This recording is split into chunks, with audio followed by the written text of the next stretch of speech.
Rebirth of strangers lovers episode 6। Arnav और स्वर्लिना फिर बस से ट्रेनिंग इंस्टीट्यूट की तरफ निकल पड़े।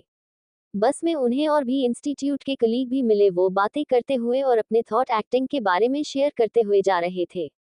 तभी थोड़ी देर में इंस्टीट्यूट आ गया तो सब बस से उतरकर इंस्टीट्यूट चले गए। आज उनको एक्टिंग की ट्रेनिंग और टिप्स देने के लिए एक मशहूर एक्टिंग ट्रेनर विपुल वर्मा को बुलाया गया था। उन्होंने उन्हें काफी अच्छे से ट्रेनिंग कराई और सबने पूरी मेहनत और लगन के साथ ट्रेनिंग पूरी करी। फिर पूनम मैडम ने कहा कि आज आपसे कुछ सवाल पूछे जाएंगे, वो आपने सही से बता दिए तो आपको आज हमारी तरफ से एक छोटा सा तोहफा दिया जाएगा। सब ने कहा कि पूछिए मैडम, हम तैयार हैं आपके सवालों का जवाब देने के लिए। फिर पूनम जी ने पूछा कि ये बताइए कि ये गाना जो मैं गुनगुनाऊंगी वो किस मूवी का है, जो कि काफी फेमस भी है। मेरे देश की धरती, सोना उगले उगले हीरे मोती, मेरे देश की धरती, इस धरती पे जिसने जन्म लिया उसने पाया प्यार तेरा। स्वर्लिना ने तुरंत जवाब दिया, उपकार। पूनम मैडम ने कहा, बिल्कुल सही है, ये रहा आपका छोटा सा गिफ्ट। अब एक और सवाल, शर्मिला टैगोर जी की फर्स्ट मूवी फिल्म का कैमरा कौन सी थी? तभी अर्नव ने कहा, उनकी फर्स्ट मूवी फिल्म का कैमरा का नाम था कश्मीर की कली और उनके हीरो शम्मी कपूर जी थे। पूनम मैडम ने कहा, वेरी नाइस, और सही उत्तर इसके लिए आपको ये गिफ्ट दिया जाता है। तभी स्वर्लिना ने कहा कि मैं एक शायरी सुनाना चाहती हूँ। सब ने कहा, इरशाद इरशाद। तब स्वर्लिना ने कहा कि उन्होंने हमें इस कदर देखा कि हम उनकी जान बन गए। हम उनको देखने रोज गली में आया करते थे, तब वो मान गए। हमने उनके लिए जग से बैर लिया, तब वो भी हमें पहचान गए। सबने तालियां बजाकर स्वर्लिना को शाबाशी दी और कहा कि बहुत अच्छी शायरी थी। फिर उन लोगों में रवि ने कहा, मैडम मैं एक सवाल पूछूंगा और जिसने सही जवाब दे दिया उसको मैं गिफ्ट दूंगा। तब रवि ने कहा कि ये मेरे पास 17 पेन्स हैं और मुझे अपने 3 भाई बहनों में इनका डिस्ट्रीब्यूशन करना है, लेकिन शर्त है कि मेरे एक भाई श्याम को टोटल पेन्स का 1/9 हिस्सा, मेरे दूसरे भाई शशि को टोटल पेन्स का 1/3 हिस्सा और मेरी सिस्टर श्रुति को टोटल पेन्स का आधा हिस्सा मिलना चाहिए। अब बताओ कौन इसको हल कर सकता है? सबने काफी दिमाग लगाया लेकिन कोई इसे हल नहीं कर पाया। तब वहां काम करने वाले राजू ने कहा, मैं बता सकता हूं, तो सभी उस पर हंसने लगे, ये क्या बताएगा। तब पूनम मैडम ने सबको शांत किया और कहा कि पहले उसको ट्राई तो करने दो, हो सकता है वो सॉल्व कर दे इस सवाल को। फिर राजू ने कहा कि रवि जी आप इन 17 पेन्स को यहाँ लाइन में रख दीजिए। फिर उसने अपन जेब से एक पेन निकाली और वो भी उनके साथ लास्ट में रख दी। तब उसने कहा कि अब 18 पेन हो गए, अब शाम को मिलेंगे टोटल पेन्स का 1/9 हिस्सा, जो कि हो रहा है 18 टाइम्स 1 डिवाइडेड बाय 9 इक्वल्स 2। शाम 2 पेन ले जाइए, वो ले गया। फिर शशि को मिलेंगे टोटल पेन्स का 1/3 हिस्सा, जो कि हो रहा है 18 times 1 divided by 3 equals 6। Shashi 6 pen ले जाइए, वो ले गया। फिर श्रुति को मिलेंगे टोटल पेन्स का आधा हिस्सा, जो कि हो रहा है 18 टाइम्स 1 डिवाइडेड बाय 2 इक्वल्स 9। आप 9 पेन ले जाइए, वो भी ले गई। ये सब टोटल 17 पेन्स ले गए और बच गए 18वीं पेन, वो मेरी है, उसको मैं ले लेता हूँ। तो हो गया ना समाधान इस सवाल का। सबने तालियां बजाई और उसकी तारीफ भी करी। रवि ने उसको एक गिफ्ट भी दिया और वेल डन भी बोला। फिर वो लोग सेशन खत्म होने के बाद वापस बस से अपने अपने घर को चल दिए और धीरे धीरे समय बीतता गया और फिर एक दिन एग्जाम होना था इस 6 महीने के एक्टिंग सर्टिफिकेट कोर्स का और उसमें पास होना अनिवार्य था। सब लोगों ने अच्छे से एग्जाम दिया और सभी पास हो गए। फिर पूनम मैडम ने सबको सर्टिफिकेट दिए और सबके लिए अगले दिन एक last get together farewell party जश्न रखी गई थी, जिसमें डांसिंग, सिंगिंग, क्विज, जोक्स, शायरी सभी कुछ अलाउ था। अगले दिन सब उस पार्टी में आए और सभी ने उस पार्टी में काफी एंजॉय किया।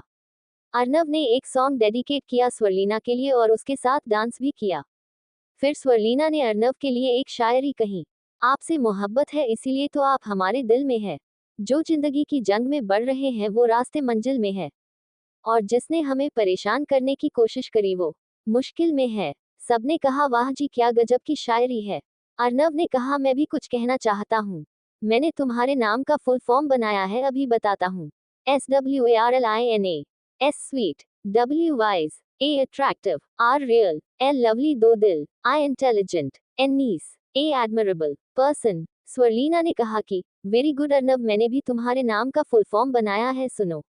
Arnav, A authentic, R right thumbs up का चिन्ह, N naughty, A1 V versatile person. Arnav ने कहा कि थैंक्स जी। फिर गेट टुगेदर फेयरवेल पार्टी जश्न दी एंड होती है और सभी लोग एक दूसरे से गले मिलकर अपने सर्टिफिकेट एंड अदर डॉक्यूमेंट्स लेकर अपने अपने घर को निकल जाते हैं। आज अर्नव ने कहा, स्वरलीना सुनो ना, आज हम पैदल ही घर चलते हैं, रास्ते भर गपशप करके और हंसी मजाक करते हुए रुक रुक कर घर को जाएंगे। स्वरलीना ने कहा, ओके जी, जैसा आप कहें हम वैसा ही करेंगे। फिर दोनों साथ में पैदल ही अपने कमरे की तरफ निकल जाते हैं। दोनों ने रास्ते में आइसक्रीम, गोलगप्पे और बनारसी चाट का आनंद लिया। स्वरलीना ने कहा, अर्नव देखो ना, अब हमें सर्टिफिकेट भी मिल गया है और अब काम खोजने की टेंशन रहेगी, लेकिन हमारे कदम अपनी मंजिल की ओर बढ़ते जाएंगे और एक दिन हम सफलता के शिखर पर जरूर पहुंच जाएंगे। अर्नव ने कहा, यकीनन। तभी उन्हें कोई उनकी ओर एक अनजाना शख्स आता दिखाई दिया और फिर अर्नव और स्वरलीना के पास आकर एक अनजाने शख्स ने कहा कि आप दोनों अर्नव और स्वरलीना हो। उन्होंने कहा कि जी बताए क्या बात है। तब उसने कहा कि मेरा नाम संतोष है और मैं नताशा मैडम का पर्सनल सेक्रेटरी हूँ। उन्होंने मुझे खास तौर पर आपको एक सरप्राइज देने के लिए भेजा है। तभी स्वरलीना ने कहा कि क्या सरप्राइज है। तब संतोष ने कहा कि मैडम नताशा ने आपको खास तौर पर मुंबई बुलाया है, आपको किसी टीवी सीरियल के लिए ऑडिशन देने जाना है। मैं यहाँ उनके काम से आया हूँ, कल आपको मेरे साथ निकलना है। कल दिन की 2 बजे की फ्लाइट है मुंबई के लिए, मैंने आप दोनों की टिकट भी करा दी है, आप सामान पैक कर लीजिए। कल मैं आपके कमरे में आ जाऊंगा तो तीनों साथ में एयरपोर्ट चले जाएंगे। फिर संतोष चला गया। अर्नव और स्वरलीना की खुशी का ठिकाना ना रहा और वो अभी से कल के लिए सामान पैक करने लगे। स्वरलीना कहती है कि मुंबई एक सपनों का शहर है, जहां लोग दूर दूर से अपने सपने पूरे करने आते हैं और कई लोगों के सपने तो पूरे भी होते हैं और जिनके पूरे नहीं होते वो यही कुछ अन्य क्षेत्र में हाथ आजमाकर अपना जीवन यापन करते हैं। मुंबई शहर कभी किसी को खाली हाथ नहीं भेजता है, इस शहर का दिल बहुत बड़ा है और सबके लिए उसमें जगह है। स्वरलीना ने कहा कि मुंबई की फुल फॉर्म है M mind blowing, U unbelievable, M melodious, B beautiful, A attractive, I interesting city of India.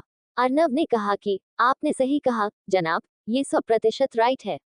वहाँ कम से कम 2 हफ्ते तो रहना ही पड़ेगा या फिर ज्यादा टाइम भी लग सकता है। फिर उन्होंने पूरा सामान पैक कर लिया और रवीना दीदी से मिलने चले गए। रवीना को स्वरलीना ने बताया कि दीदी हम कल मुंबई जा रहे हैं, फ्लाइट से शायद 15 दिन या उससे ज्यादा भी लग सकता है, यही बताने हम आपको आए हैं और रोशनी को हम शाम को बता देंगे कि हम मुंबई जा रहे हैं। रवीना कहती है कि बोल। तब अर्नव ने कहा कि दीदी ये बोल क्या है। रवीना ने हंसते हुए कहा कि केवल तुम दोनों ही फुल फॉर्म बना सकते हो क्या, मैं भी बना सकती हूँ। अरे बोल्ड का फुल फॉर्म है B best, O of, L luck, D दोनों को मेरी तरफ से। स्वरलीना ने कहा कि दीदी बहुत अच्छे से बताया आपने, अब ठीक है हम जा रहे हैं अपने कमरे में। फिर अर्नव और स्वरलीना अपने कमरे में जाते हैं और जागते हुए वो सपनों की दुनिया में खो जाते हैं। स्वरलीना कहती है कि अर्नव तुम्हें पता है जब हम मेगा स्टार बन जाएंगे तो हमारे फैंस हमें देखने भर के लिए एक लंबी लाइन हमारे घर के सामने लगाएंगे और हमारे साथ सेल्फी खिंचवाने और हमारा ऑटोग्राफ लेने के लिए वो काफी संघर्ष करेंगे। अर्नव ने कहा, सही कह रही हो तुम। तभी रोशनी आ जाती है और वो रात के लिए डिनर बना देती है। तब स्वरलीना उससे कहती है कि रोशनी हम कम से कम 15 दिन नहीं रहेंगे, हम मुंबई जा रहे हैं किसी काम के सिलसिले में, बाकी कब आना है ये हम तुमको फोन पर बता देंगे, तब तक तुम मत आना। रोशनी ने जवाब दिया, ओके मैडम। अर्नव ने कहा कि हम तुम्हें इस महीने की पूरी पगार दे रहे हैं, ये लो 5000 रू। रोशनी ने खुश होकर कहा, थैंक्स सर। फिर वो अपने घर चली गई। रात को अर्नव और स्वरलीना गप्पे लगा रहे थे। तभी स्वरलीना ने कहा, अर्नव अब सो जाओ, रात काफी हो चुकी है, कल दिन में मुंबई भी निकलना है। अर्नव ने कहा कि जी गुड नाइट। स्वरलीना ने भी कहा, गुड नाइट, रात के सितारे एंड स्वीट ड्रीम्स। फिर दोनों सो जाते हैं और सपनों में खो जाते हैं। सुबह उठकर वो मॉर्निंग सूर्योदय वॉक के लिए निकलते हैं तो स्वरलीना कहती है कि अर्नव अगर तुम एक बहुत बड़े सुपरस्टार बन जाओगे और तुम्हारे पास काफी पैसा आ जाएगा तो तुम समाज के लिए 5 काम क्या करना चाहोगे। अर्नव ने कहा कि अगर मैं बहुत बड़ा सुपरस्टार बन जाता हूँ और मेरे पास काफी पैसा आ जाता है तो सबसे पहले मैं एक बहुत बड़ा एजुकेशनल इंस्टीट्यूट खोलूंगा जिसमें गरीब लोगों के बच्चों को क्लास 1 से लेकर ग्रेजुएशन तक फ्री की एजुकेशन मिलेगी ताकि उनका भविष्य अच्छा हो और शिक्षा के कारण उनके जीवन में एक नई सुबह आ सके। दूसरा, मैं एक बहुत बड़ा अस्पताल बनवाऊंगा जिसमें गरीब और मध्यम लोगों का सस्ते में इलाज हो और पैसे की कमी के कारण किसी की जान न जाने पाए। तीसरा, मैं बेसहारा लोगों के लिए एक अनाथालय खोलूंगा जिसमें गरीब, बूढ़े और अनाथ बच्चों के रहने और खाने की व्यवस्था होगी। चौथा, मैं बेरोजगार लोगों के लिए एक संस्थान खोलूंगा जिसमें वो वहाँ अलग अलग स्किल सीखकर अपना रोजगार शुरू कर सके। और आखिरी में एक भोजनालय खोलूंगा जो कि किसी भूखे इंसान को कम से कम एक वक्त का खाना तो नसीब करा ही सके, जिससे कि सब लोगों का, खासकर गरीबों का भला हो। स्वरलीना ने कहा, वेरी गुड अर्नव, बहुत अच्छे विचार हैं और सुंदर भी हैं। चलो जल्दी घर चलते हैं। फिर दोनों घर आ जाते हैं। आज उनका ब्रेकफास्ट रवीना के यहाँ था क्योंकि रोशनी को उन्होंने घर आने के लिए कम से कम 15 दिनों के लिए मना किया था। तब वो रवीना के यहाँ आते हैं तो रवीना कहती है, आ जाओ दोनों, आज आप लोगों के लिए नाश्ते में आलू के पराठे, भिंडी का भुजिया, दही, अचार और अदरक वाली स्पेशल चाय बनी है। अर्नव कहता है कि वाह दीदी, एटीएम आ गया। तभी स्वरलीना कहती है, ये क्या बोल रहे हो तुम अर्नव, हम समझे नहीं इसका मतलब। तब अर्नव कहता है कि अरे बाबा, एटीएम का मतलब है से, आज, टी से, टू एम से मजा आ जाएगा ब्रेकफास्ट करके। ये सुनकर सब हंसने लगते हैं और फिर सब नाश्ता फिनिश करके अपने कमरे में चले जाते हैं। और फिर अर्नव और स्वरलीना रेडी हो चुके थे एयरपोर्ट जाने के लिए। तभी संतोष भी आ गए और फिर वो तीनों एक टैक्सी से एयरपोर्ट की तरफ निकल गए। थोड़ी ही देर में वो लोग एयरपोर्ट पहुंच चुके थे और फिर एयरपोर्ट की सारी फॉर्मेलिटीज पूरी करने के बाद वो फ्लाइट में सवार होकर निकल पड़े सपनों के शहर मुंबई की तरफ अपनी मंजिल को पाने के लिए। अर्नव और स्वरलीना ढेर सारे अरमान संजोकर जा रहे थे। मुंबई एक ऐसे शहर, कहते हैं कि मुंबई शहर इतना व्यस्त है कि वो रातों में भी जागता है। फिर वो घड़ी आ ही गई जब उनकी फ्लाइट मुंबई एयरपोर्ट पर उतर चुकी थी। स्वरलीना ने अर्नव से कहा कि मुझे यकीन ही नहीं हो रहा है कि हम मुंबई पहुंच चुके हैं और धीरे धीरे अपने मुकाम की तरफ बढ़ते जा रहे हैं। फिर वो एक कैब में बैठकर नताशा के घर की ओर निकलते हैं। तभी अर्नव ने स्वरलीना से कहा कि किसी भी चीज को अगर सच्चे दिल से चाहो तो वो चीज एक न एक दिन तुम्हारी होती है, और किसी काम को पूरा मन और दिमाग लगाकर और पूरी मेहनत से किया जाए तो वह काम सफल ही होता है। स्वरलीना ने कहा कि अर्नव, इंसान को अंत तक हार नहीं माननी चाहिए और अपनी मेहनत में कोई कमी नहीं छोड़नी चाहिए, बाकी फिर ऊपर वाले के हाथों में है। तब संतोष कहता है कि आ गया मैडम नताशा का घर, अब आप लोग उतरकर उन्हें मिल लीजिए, मैं इसी कैब में अपने घर जा रहा हूँ। उन्होंने कैब से उतरकर नताशा को फोन किया तो नताशा नीचे आ गई उनको लेने। तब नताशा ने कहा कि आप दोनों का तहे दिल से स्वागत है, कभी हम अर्नव और कभी हम स्वरलीना को याद किया करते थे।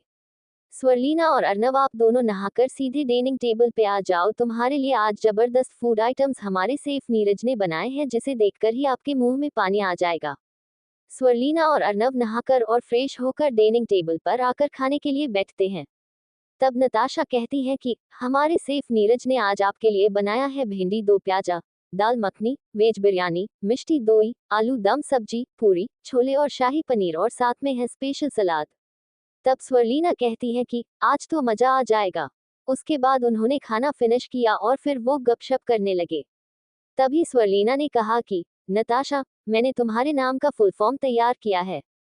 तब उसने कहा कि एन से नाइस, ए से अट्रैक्टिव, टी से टैलेंटेड, ए से ऑथेंटिक, एस से स्वीट, एच से हम्बल, ए से एडमरेबल पर्सन। नताशा ने कहा कि वेरी गुड यार, क्या बात है, तुम तो बहुत टैलेंटेड हो।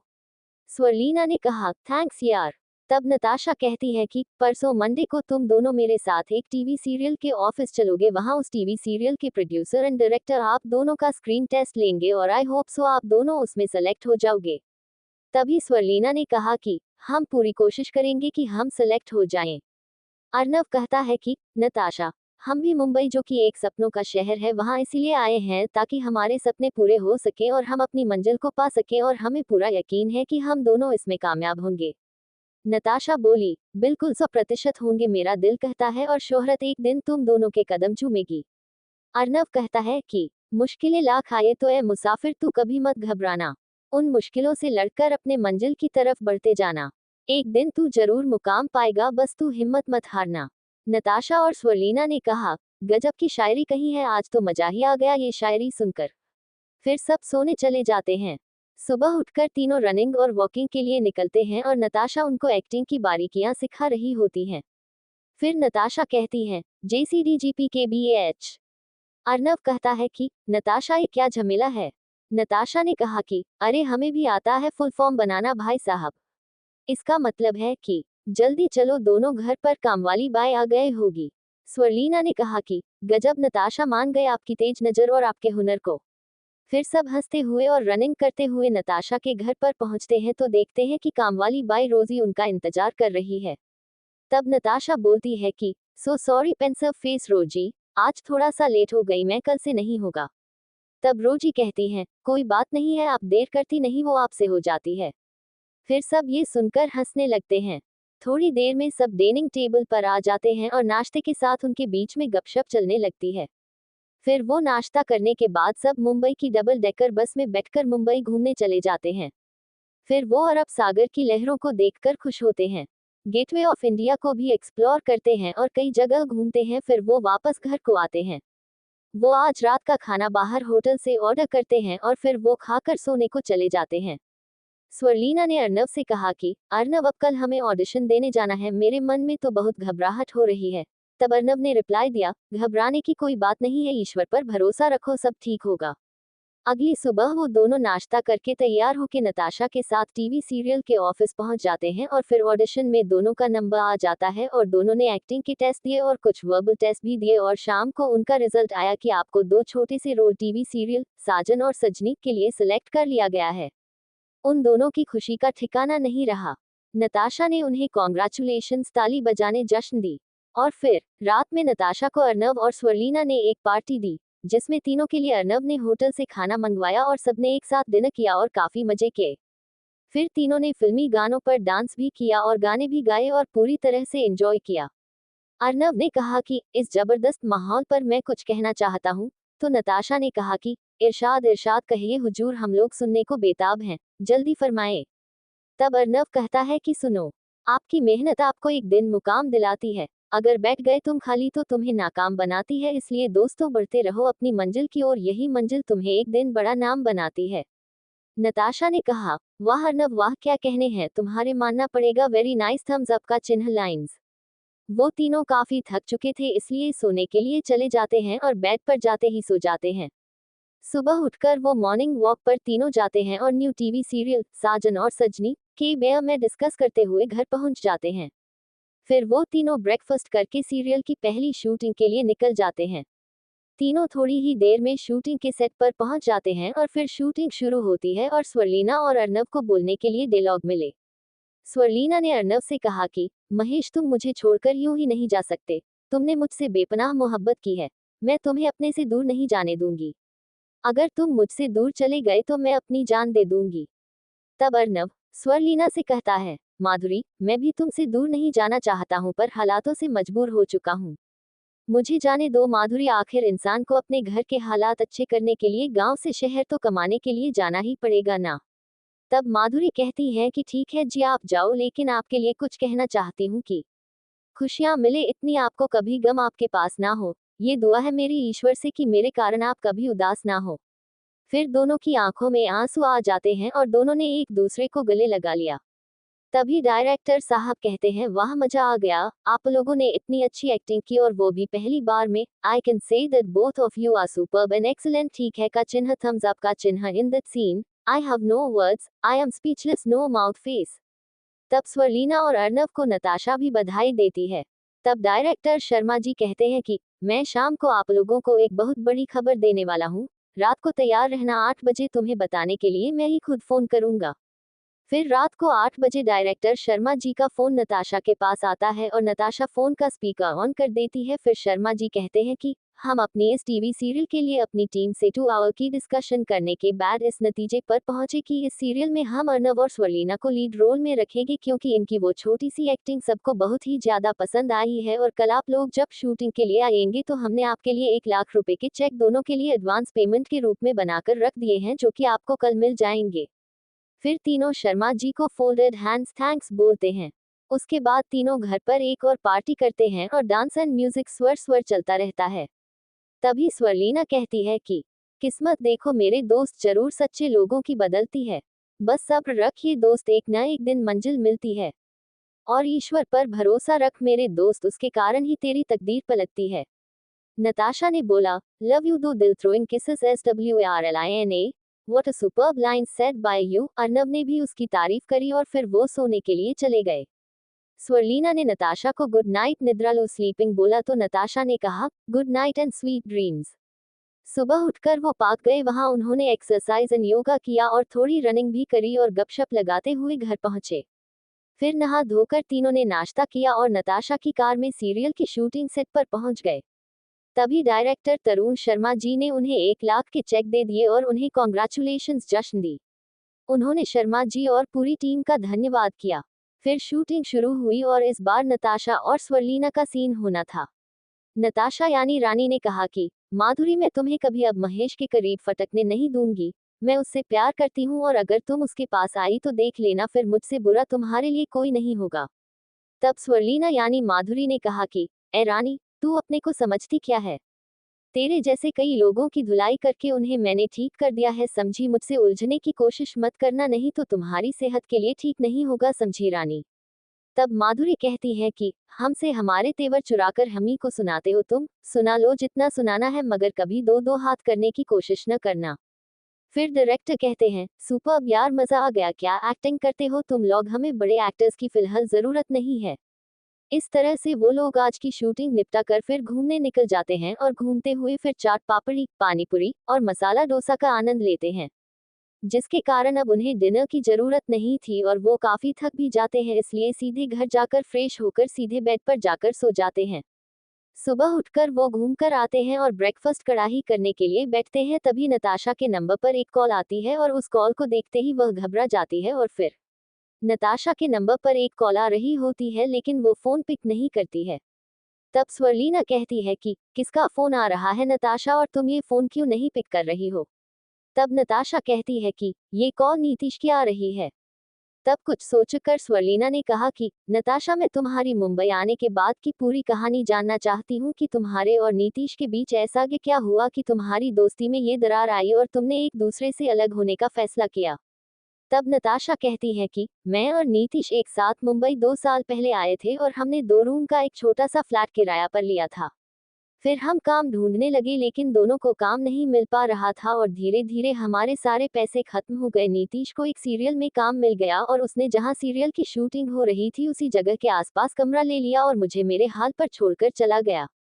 तब मुझे एहसास हुआ कि ये बदल चुका है। फिर वह मेरा call receive cell phone with arrow भी नहीं करता था। फिर मैंने भी उससे दूरी बना ली थी। तभी मेरी किस्मत चमकी और मुझे भी एक सीरियल में रोल मिल गया और वह सीरियल काफी चला। उधर नीतीश का सीरियल कम एपिसोड्स में ही बंद हो गया और फिर उसको काफी दिनों तक काम भी नहीं मिला। मुझे कुछ दिन के बाद एक और सीरियल में काम मिल गया। अब मेरे पास काम भी था और पैसा भी था। उधर नीतीश काम न मिलने के कारण टेंशन में शराब पीने लग गया और इधर उधर से उधार लेकर काम चलाने लगा। एक दिन उसने मुझे टेक्स्ट मैसेज किया कि एक जरूरी बात करनी है मुझसे, होटल सनसाइन में मिलो। तब मैं उससे मिलने होटल सनसाइन गई। फिर उसने मुझे अपने बातों के जाल में उलझाकर मुझसे 1 लाख रुपए लिए, साथ भी ये भी कहा कि अगले हफ्ते उसने एक फिल्म की शूटिंग करने मसूरी जाना है जिसमें उसका रोल ठीक ठाक है। तब मैं पेमेंट आने पर तुम्हारे पैसे लौटा दूंगा। मैंने उस पर एक बार और भरोसा किया, शायद वो सुधर जाएगा, मगर वो झूठ बोल रहा था। अब उसे कोई रोल नहीं मिलता था, वो पैसे उसने अपने पर्सनल खर्च के लिए लिए थे। फिर 15 दिनों के बाद मैंने उससे अपने 1 लाख रुपए मांगे तो वो आनाकानी करने लगा और मुझे धमकाने लगा कि मैं तुम्हारे पैसे नहीं लौटाऊंगा, तुमने जो करना है कर लो। तब मैंने पुलिस कंप्लेंट करी उसके खिलाफ, जिसमें मैंने नीतीश के द्वारा मेरे 1 लाख रुपए न लौटाने की बात कही गई थी। फिर पुलिस ने उसे धोखाधड़ी के केस में जेल में डाल दिया और उसको 1 साल की सजा हुई। मैंने भी वहां से अपना कमरा चेंज कर लिया था। एक दिन अचानक एक अनजान नंबर से मुझे कॉल आया। तब मैंने फोन उठाया तो उधर से आवाज आई कि पहचाना मुझे, मैं कौन हूँ? तब मैंने कहा कि मैंने तो नहीं पहचाना, वैसे कौन हो आप? उसने कहा कि मैं नीतीश बोल रहा हूँ और मैं जेल से छूट चुका हूँ। तुमने मुझे जेल भिजवाया था ना, मैं तुमसे बदला जरूर लूंगा, इंतजार करो। फिर उसने फोन काट दिया और उसके बाद आज फोन आ रहा है उसका, इसलिए मैं डर गई थी। तो आज समझ गई ना स्वरलीना तुम मेरी पूरी इस कहानी को? तब स्वरलीना ने कहा कि कैसे कैसे लोग होते हैं जिनको पहचानना बहुत मुश्किल है।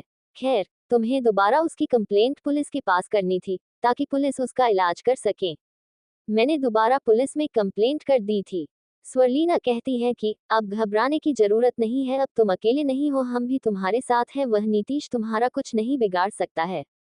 नताशा कहती है कि सही कहा तुमने, जब से तुम लोग आए हो तब से मुझे काफी साहस मिला है। तब स्वर्लिना कहती है कि चलो आज कोई मूवी देखकर आते हैं और बाहर एंजॉय करके आते हैं। अर्नव ने कहा कि ठीक है चलो तीनों चलते हैं, मैं एक मूवी की 3 टिकटें ऑनलाइन बुक कर देता हूँ। फिर अर्नव ने मूवी की टिकट ऑनलाइन बुक कर दी और सब मूवी देखने चले गए। मूवी देखने वो एक बड़े से मॉल गए और उन्हें काफी मजा आया और फिर वो अपने लिए शॉपिंग करने लगे। अब रात हो चुकी थी तो उन्होंने एक रेस्टोरेंट में ही रात का डिनर कर लिया और फिर वो तीनों घर वापस आ गए। स्वर्लिना ने अर्नव से कहा कि नीतीश ऐसा आदमी होगा मुझे तो पता ही नहीं था, और नताशा ने भी तो हमें कभी उसके बारे में ये सब चीजें नहीं बताई थी। अर्नव ने कहा कि स्वर्लिना सारी चीजें थोड़ी ना बताई जाती है, कुछ राज की बातें अपने तक सीमित रखनी पड़ती हैं।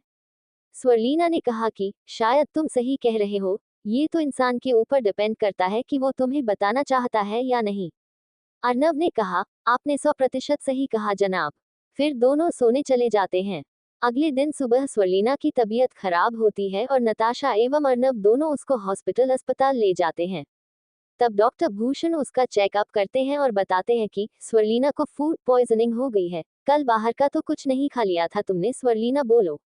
स्वर्लिना कहती है कि आप सही कह रहे हैं डॉक्टर भूषण, कल हमने एक रेस्टोरेंट में हैवी डिनर कर दिया था जिससे मुझे फूड पॉइजनिंग हो गई थी। अब आगे से ख्याल रखूंगी, आगे से बाहर सीमित मात्रा में ही भोजन करूंगी ताकि मुझे कोई फूड पॉइजनिंग ना हो। तब डॉक्टर भूषण कहते हैं ओके, मैं कुछ दवाएं लिख देता हूं और खाना लिक्विड फॉर्म में ही 2-3 दिन तक लेना सही रहेगा। फिर अर्नव और नताशा स्वर्लिना को लेकर अपने घर आ जाते हैं और फिर नताशा ने स्वर्लिना से कहा कि अब 2-3 दिन तुम्हें सिर्फ हल्का फुल्का खाकर काम चलाना पड़ेगा ताकि तुम जल्दी स्वस्थ हो सको। तब स्वर्लिना ने कहा कि नताशा तुम मेरा बहुत ख्याल रखती हो। नताशा ने कहा हम ट्रू फ्रेंड हैं इसलिए तो एक दूसरे के सुख दुख में काम आते हैं। फिर नताशा स्वर्लिना के लिए हल्का नाश्ता लेकर आती है और फिर स्वर्लिना नाश्ता करने लगती है।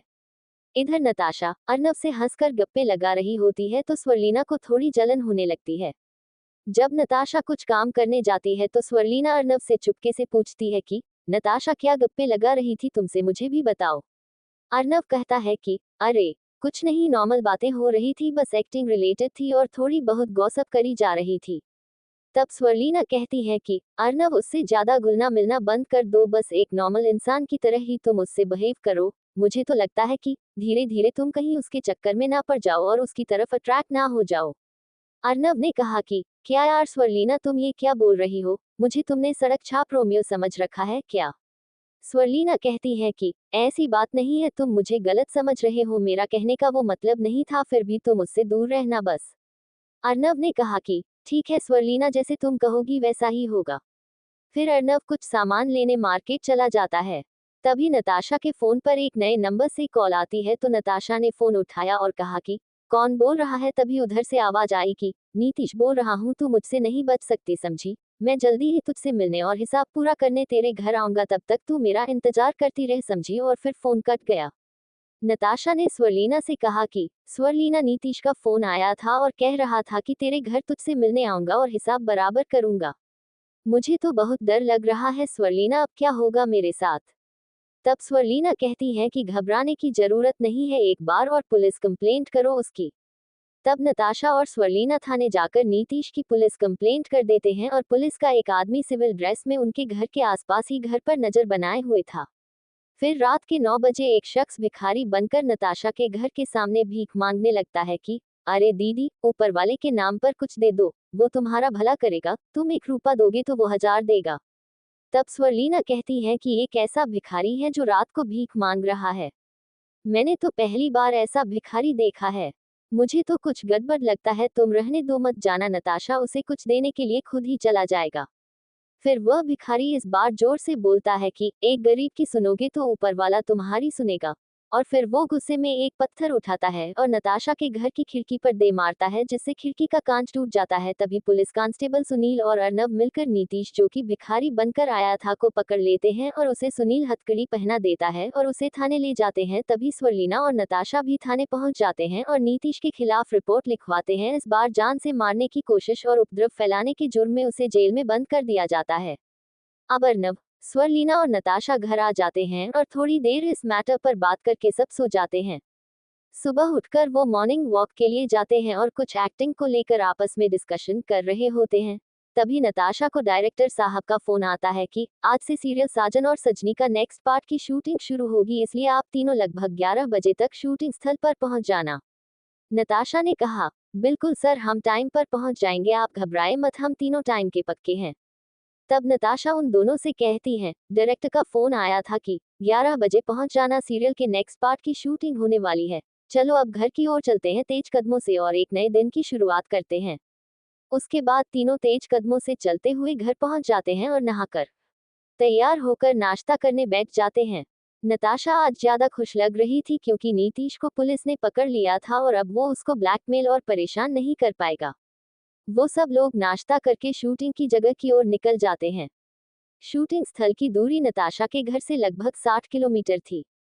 उन लोगों को वहां पहुंचने में 2 घंटे लगते थे। वो 9 बजे घर से नताशा की कार में निकल गए।